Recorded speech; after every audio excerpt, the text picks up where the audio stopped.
L'actualité vue par les journaux, Kodjovi Amitonou pour nous en faire le point. Kodjovi Amitonou, bonjour. Bonjour Joël Etondi, bonjour également à nos amis qui nous suivent. De l'actualité, que peut-on retenir de façon substantielle? Beaucoup d'analyses en dehors de la marche annoncée des femmes sur la présidence de la République. Les quotidiens sont revenus sur le processus de RAVIP qui est actuellement en cours et également la question de la levée d'immunité de certains députés et ministres qui, entre-temps, le gouvernement, je ne sais pas si effectivement il a saisi l'Assemblée ou non. L'Assemblée a été saisie. C'est d'ailleurs le sujet qui sera au menu ce jour. Le garde des Sceaux a levé le coin de voile. Le directeur de la communication de la présidence aussi. Quand je viens maintenant, le plateau est tout à vous. Merci donc à vous, Joël Etondi, pour cette précision aux téléspectateurs. Et donc, on attend de voir le communiqué ou le décret qui stipule donc cette saisine. Alors, avec le quotidien Actu Express de Médéric, on lit non-respect de la décision de la Cour constitutionnelle relative donc à la désignation des membres du COS, l'EPI, le gouvernement et le Parlement dans le collimateur de la société civile. Et puis, alerte, la démocratie béninoise est à la croisée des chemins. Pourquoi? Eh bien, dans les colonnes du journal, vous le constaterez. Et puis, la dépêche demande de lever d'immunité parlementaire de 3 députés. Le BMP risque de voler en éclats. Et puis, difficile situation sociale sous la rupture.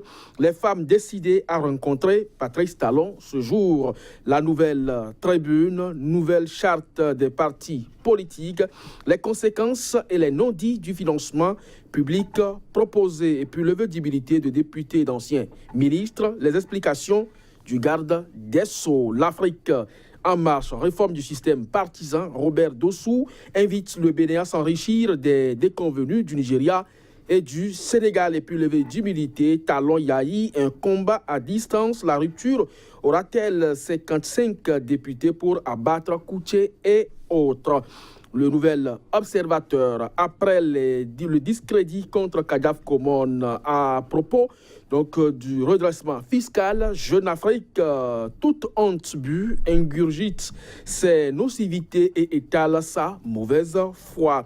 Ce mardi 20 février 2018, la déferlante féminine dans les rues de Cotonou. Matin libre, échauffourée entre chasseurs et agents du parc Pendjari, conséquence des réformes non inclusives. Et puis, pour protester contre une gestion chaotique et antisociale, les femmes marchent ce jour. Point média, cassure sociale et morosité économique, les femmes en expédition sur la marina, donc éviter la colère des maires. Et puis, projet d'un parti unique à la mouvance présidentielle, Amoussou Mbedi, fin de la guerre de leadership, s'interroge le quotidien. Et puis, non-installation des membres du COS Lépi, la société civile s'inquiète et alerte à nouveau au parc de la Pendjari, les dessous de la guerre entre l'APN et les chasseurs. Merci à vous, Kodjovi. Maintenant, je fais mon arrêt du jour sur Actu Express qui parle des leviers de la démocratie béninoise qui seraient en souffrance. Oui, Joël Etondi, lorsque vous analysez un peu la situation socio-économique et politique du Bénin actuellement, même si le chef de l'État, dans une adresse au clergé, a estimé à un moment donné que, bon, ils ont peut-être raison d'avoir tort, peut-être de s'inquiéter, mais que le pays va bien, eh bien vous constatez qu'en réalité, même dans cette adresse, il reconnaît que notre misère tend vers l'effondrement et les acquis sociaux également.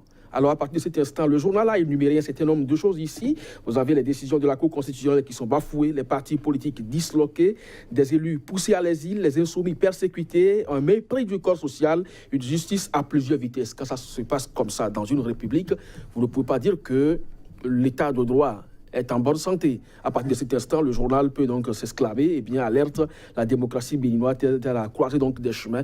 Vous avez aujourd'hui les femmes qui sont en train de marcher sur la présidence de la République. Si les dernières informations sont bonnes, c'est que la marche est bloquée par la police républicaine du fait donc des injonctions du préfet. Mais est-ce que c'est de cette façon qu'on peut gérer la cité? C'est une interrogation. Les mères, elles ont décidé de marcher avec les casseroles en main. Ça veut dire qu'elles ne sont donc pas allées avec des armes pour menacer la sécurité du chef de l'État. Et ce n'est pas la première fois que des femmes se portent vers l'autorité pour exprimer leurs aspirations. Maintenant, que le chef d'État ne supporte pas beaucoup de bruit. Pourquoi ne pas y aller les bras ballants, mais avec des casseroles? Quand on dit la femme, c'est la marmite. Et c'est donc le panier de la ménagère. Donc elles doivent quand même matérialiser leur présence et faire sentir donc au chef de l'exécutif que, et bien sûr, c'est tous les mamans qui sont venues parce que dans leur déclaration d'annonce, elles avaient dit qu'elles y ont parlé à leur fils, Patrice Talon. Donc je ne vois pas en quoi le déplacement ou cette manifestation des femmes vers la présidence de la République peut véritablement déranger l'exécutif et son chef, et en premier lieu, le préfet. Merci. Quand je viens à m'étonnons, mais ainsi va aussi l'actualité au Bénin. Ce sont des données tangibles. Mesdames, Messieurs, la revue des titres du jour, c'est tout. On se retrouve demain pour d'autres faits à découvrir. À demain donc.